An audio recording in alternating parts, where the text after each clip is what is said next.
ঢাকাকে নিয়ে অনেক কথাবার্তা হয় বাংলাদেশে। ঢাকা হচ্ছে বাংলাদেশের অফিসিয়াল ক্যাপিটাল, কিন্তু আপনার হিস্ট্রি পিছিয়ে যান তাহলে দেখবেন যে চিটাগং কিন্তু অনেক বেশি প্রমিনেন্ট।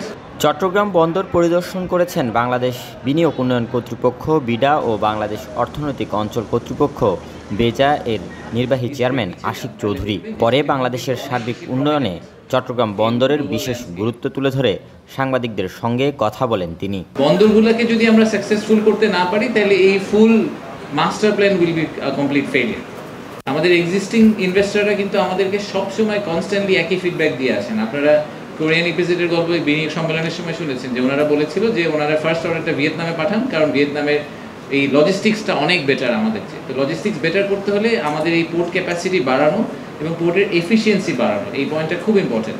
বৃহস্পতিবার সকালে চট্টগ্রামের পতেঙ্গায় লালদিয়ার চর বে টার্মিনাল ও বন্দরের নিউ মোরিং টার্মিনাল এলাকা পরিদর্শন শেষে বিনিয়োগ ও কর্মসংস্থান প্রসঙ্গে সরকারের পরিকল্পনার কথা জানান আশিক চৌধুরী। আমরা বাংলাদেশকে একটা ম্যানুফ্যাকচারিং হাবের মতো করে করতে চাই, একটা ফ্যাক্টরি বানাতে চাই, এবং on the basis of the fact যে আমাদের একটা ভেরি ইয়াং পপুলেশন আছে, তাদের এমপ্লয়মেন্ট জেনারেশন করতে হবে, তাদেরকে ব্যবসা করার ব্যবস্থা করে দিতে হবে, বিনিয়োগ ব্যবস্থার উন্নতি করতে হবে।